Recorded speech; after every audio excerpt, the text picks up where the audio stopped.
Welcome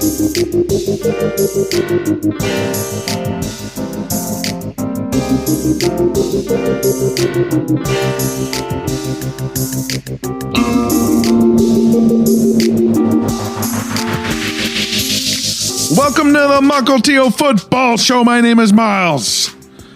The Kansas City Chiefs, the Philadelphia Eagles, are going to Super Bowl 57. But the AFC and NFC championships, one of my favorite days of football. I just love the back-to-back games, a raucous environment. This is the most raucous possible environment you can get on a football field since Super Bowls never happen at home. So this is crazy. The Eagles crowd, the Kansas City crowd, they were absolutely just, I don't know, do people still say lit? They were lit today. I don't know if that's old or new. I am old. I know that. We're going to review, we'll have plenty of time to preview the Eagles-Chiefs matchup. I don't need to get right into that. You people on the internet, and you know who I'm talking about. Here's 10 things to look for in Super Bowl 57. We got 2 weeks. Can we talk about the games today for one night? San Francisco, Philadelphia, noon. Horrible national anthem to start it off, but all good. My wife and I are like, here's a tip for everyone singing the Star Spangled Banner. It is already a song. Just sing it. You don't have to make up your own flourishes and stuff like that. You're not Marvin Gaye. You know, if you are Marvin Gaye, yes, you can. If you're not, just sing the song. Oh, say, does that star spangled... There's a rhythm to it. You don't need to go, oh, say, does that star... What are you adding notes? You're adding phrases? Stay tuned to my Star Spangled Banner critique podcast. Whitney Houston's was the best. Man, that was good. What was I talking about? Oh, yeah, the 49ers-Eagles game starting at noon. This game was a little bit of a bummer. As we all know, Brock Purdy was hurt relatively early in the game. The Eagles coasted from there. The 49ers had no chance. Brock Purdy was already their third-string quarterback. The game started good, though, and I was really excited for the beginning of this game. It was one of my most anticipated beginning of the game ever because both of these teams are so good playing with the lead. You know, it just felt so interesting to me. Who's going to get to do that? Are the Eagles or 49ers going to get to play ahead? And the Eagles were the team. They scored that first drive. I have to admit, Jalen Hurts was shaky, and he was bailed out by his receivers. A.J. Brown made that shoestring catch, and Devonta Smith's one-handed catch along the sideline looked crazy, looked amazing. Shielded from our eyes, though, was the fact that it did come out there. It came out. I still think that's probably a catch on the practice field out here when you're playing with your buddies. He controls it for a long time, but technically it definitely bobbled out of his abdomen area there and should have been called incomplete. The Eagles rushed up. 49ers fans livid. You could have still stopped the touchdown, by the way, but you didn't. Miles Sanders gets the touchdown. And really, that 7-0 was basically all the Eagles would need because the next drive, Purdy got hurt on an incomplete pass, which is reviewed to be a fumble. The whole first quarter was just horrible for 49ers fans. And I'm a Seahawks fan. I don't care, really. In fact, I was rooting for the 49ers to be blown out. It was kind of fun at the end. But it was kind of, I shared at least parallel with their misery as I watched this not really become a game. Purdy is hurt. The fumble is overturned or the incomplete pass is overturned into a fumble. Nick Bosa got hurt on collateral damage on a punt. It was a wild first quarter, and one of the Eagles' punts hit the wire, but the television angles couldn't find an angle to confirm that. It was weird. It was weird. We actually did get this game to 7-7. Christian McCaffrey had an amazing run. He broke like 2-3 tackles. It's like a 25-yard touchdown. But that was during the Eagles' deep malaise, as I called it. Like the Brock Purdy injury almost lulled the Eagles into this sort of slumber, sort of this paralysis, where they're like, now if we win, it means nothing. Nobody cares if we beat Josh Johnson. But if we lose, we're the worst chokers in the history of the NFL. There was sort of like moment where the Eagles had to digest that throughout the second quarter. They were playing bad. Hurts had 3 drives with 3 punts, only 13 total yards out of those 3 drives. Jalen Hurts wasn't great today. 49ers defense was crushing him. But what I think you need to remember, remember to eat your vegetables. No, the fourth time that Jalen Hurts got the ball in the second quarter, because of course the Eagles defense is shutting down Josh Johnson. He's not going to move the ball at all.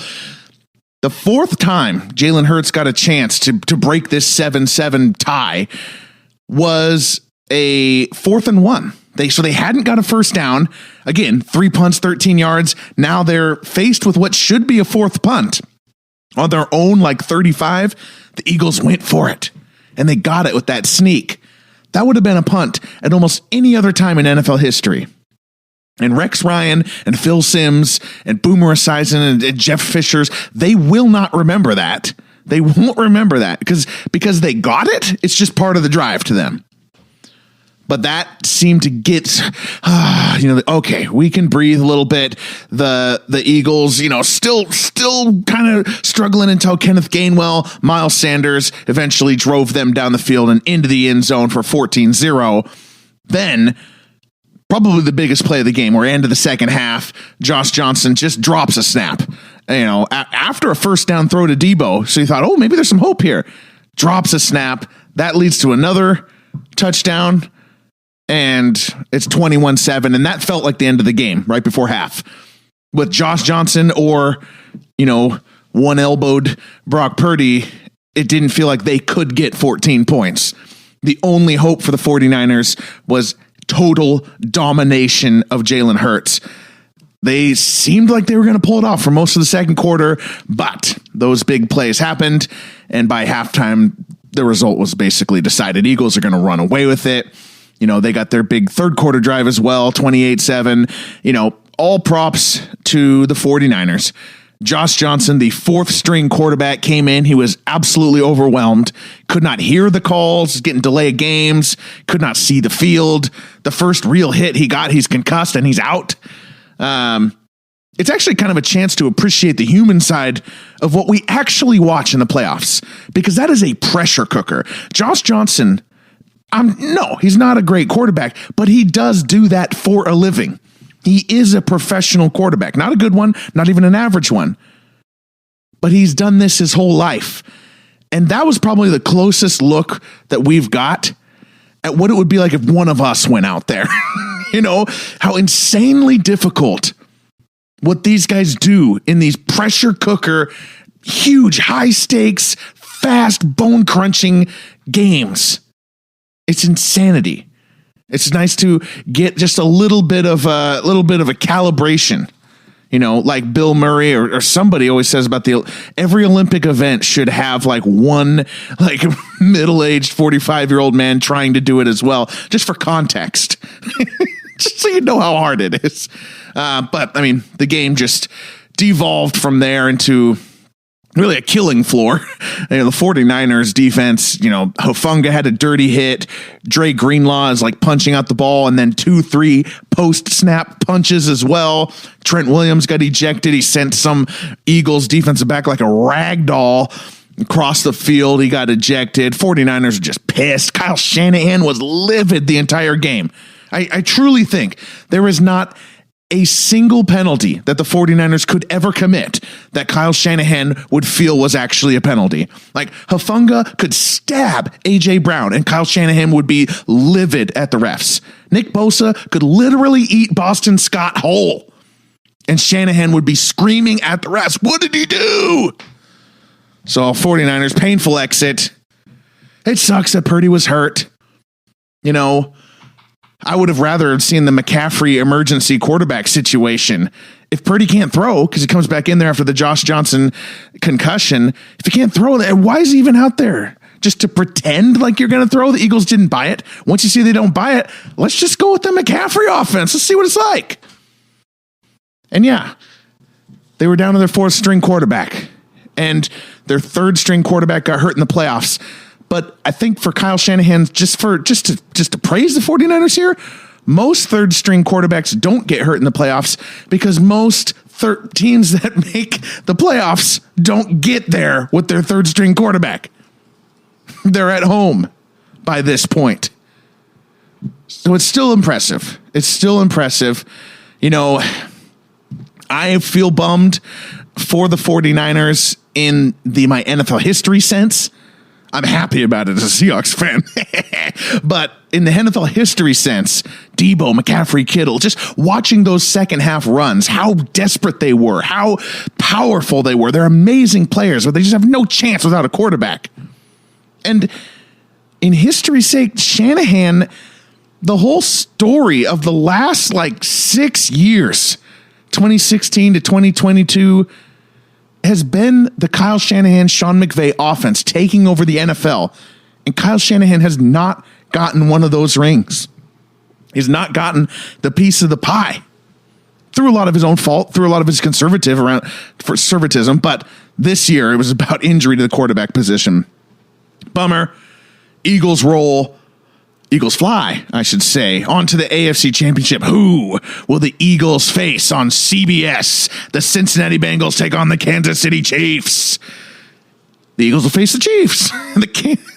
I don't know why I'm trying to preserve the suspense for you. Kansas City in the fight for their right to party. Send the Bengals home, winning at 23-20 with a last-second field goal that came up after a late hit with 8 seconds to go to set up a 45-yard Harrison Butker field goal. The Cincinnati mayor taking shots from the entire Kansas City team and area after he called it Burrowhead Stadium. Kelsey on the podium legitimately called out the Cincinnati mayor to know his role, shut his mouth, jabroni. And I got no dog in the fight. Right. I don't care. Chiefs, Bengals. I'm neutral in this. But the mayor was so stiff and unfunny, and it annoyed me that as a politician, he thought, you just put up a video and it'll be like a TikTok for the kids. He deserved this. So Kansas City wins. The ankle. We got to see the Mahomes ankle. What a wild swing of emotions, swing of gambling that we had this week with Kansas City being favored to start the week. And then Cincinnati was favored almost 2.5, 3 when the ankle was sort of at its worst news. As the news got better, went back to Kansas City being favored. Just extremely abnormal. So it's nice to just see it. Okay, Mahomes is on the field. He's hobbled, but he looks okay. Better than the second half against the Jaguars, but less mobile, much less mobile than throughout the season. The story of the first quarter, though, was field goals, right? Mahomes drove two good drives, a lot of checkdowns, a lot of patience, but the spark wasn't there. And those drives ended in field goals. It wasn't too worrisome for the Chiefs because the Chiefs defense shut down the Bengals in that first quarter. Joe Burrow was under duress. Remember the other thing we were worried about? The Cincinnati offensive line missing 3 starters. They gave up 3 sacks. Chris Jones is all over the place. The Bengals had 0 total yards in the first quarter. So you're thinking, wow, Steve Spagnuolo is going to do another one. He's going to have another defensive masterpiece. And the game was 6-3. We got our first little magic. Mahomes, 4th and 1. I think they're just outside the 20. The play breaks down. So Mahomes and Kelsey just create a touchdown out of thin air. Kelsey's 15th career playoff touchdown ties Gronk for the playoff TD career leaderboard. But that's when the Bengals started to come back. You know, they had that drive to end the half. It was impressive. Everything about that drive was important. It was a confidence builder, and they managed the clock so well. Props to Zach Taylor. It was a Herculean effort to get down inside the 10 as the first half winds down. 2 shots to the end zone. They were incomplete, and they get a field goal. A bummer to only get a field goal off all that, but Burrow got a ton of yards. Got 135 yards in the second quarter after getting like 9 in the first quarter and then sacked for 9 yards. That's why it was 0 total yards. But it is time to talk about this wild, sometimes ugly, second half. Kansas City gets the ball, 3 and out. Huge hold for Lou Anarumo and the Cincinnati defense. Burrow gets the ball back. He's driving, 3rd and 6, throws up this 27-yard jump ball to T. Higgins. A fabulous Randy Moss-style catch over the corner. Great throw. It's 13-13. We now have the magic from Mahomes to Kelsey in the second quarter. We start the third quarter with a magical Burrow to Higgins. It's 13-13. Oh, boy, this is fun. And I thought the Chiefs' defensive back actually had a play on that. Watson had already intercepted one, but Burrow just made the decision so quickly, and it was a great throw. Had the Bengals won the game, it would have been another situation of Joe Burrow getting all the credit because that one throw would have overshone the other important thing that I said that no one even thought anything about, which was the Chiefs went 3 and out to start the half. That Bengals defense came back in the second half. They have played so well during this whole Cincinnati run. They deserve so much credit. Mahomes did answer that touchdown. 6 plays, 3rd down conversion to Hardman. He appeared to tweak his ankle. You're thinking, oh God, here goes Mahomes. But 6 plays later, after that, he takes a 3rd and 10 off balance rocket to the middle of the end zone to Marquise Valdes-Scantling. I believe it was a 19-yard touchdown. Mahomes is just something else. Just something else. That touchdown to MVS was incredible. Still got that twitchy, instinctual just move. The ankle's obviously hurting, seriously painful, but he's still got something, some wiggle in there. Chiefs get a stop. Chris Jones again. I'm just kind of going through the game here. This is when we go into wild mode because it felt like the Chiefs are going to kind of take away. They're kind of in control here. Mahomes is there. They get the stop. They're up 20-13, and the Chiefs are again driving. And Kelsey gets a first down, and then Mahomes just has an unforced fumble as he tries to throw the ball. He just kind of doesn't, and he fumbles it, as Uncle Darryl called the Dave Craig. Dave Craig, Seahawks fans will know, fumbled 153 times in 175 starts as a family with season tickets to the 1980s Kingdome Seahawks. We get that reference. Pulled a Dave Craig. But it completely brought Cincinnati back into the game. Just suddenly, they had the ball back. And Kansas City again stops them. The Chiefs' defense was good in this game, largely thanks to that defensive line and pass rush, just overwhelming the Cincinnati offensive line. We go to commercial. It's the end of the third quarter, start of the fourth quarter. From my perspective, and we were at a house with a lot of people and stuff like that. From my perspective, we came back into the fourth quarter, and it felt like the Bengals quick snapped out of commercial. 4th and 6. We expected to see the punt team, right? 4th and 6 from their, I believe it was their own 42. And maybe a long field goal. It is kind of a no man's land there, but 4th and 6, and they're just throwing it deep. Burrow deep into double coverage to Jamar Chase, 35 yards, catches it at the 6-yard line. What a play. I don't know if the chart says go for that. I don't think it does. Remember, analytics are only as good as the human meatbags who interpret them. But in the flow of the game, I completely agreed with the decision to go for that 4th and 6 and to go deep. You just can't let the Mahomes error, the Mahomes gift, go unpunished by punting it. If you fail, you give the ball back to Mahomes around where he fumbled it anyway and just pretend the fumble didn't happen. You can't let it go. And it worked. You have Jamar Chase, right? And Chiefs had a lot of secondary injuries. I know they had Snead go out, but unofficially too, those guys were dragging themselves up off the turf a lot. The Bengals punch it in with Pirine. It's 20-20 with 13 minutes, 35 seconds in the fourth quarter. And it stayed 20-20 for the rest of the fourth quarter until the final 3 seconds of the game. So the final bit of this game was defense. Mahomes was looking like the second half last year in the AFC title game when Big Lou, as Kirk and I have started calling him, had him under wraps. And the Chiefs are losing receivers. Kadarius Toney, hurt. Juju Smith-Schuster, hurt. Mecole Hardman, all of them are injured. And Mahomes, of course, has the ankle. Nothing was happening. And Burrow, on the other side, also didn't have any success. He continually tried to go deep.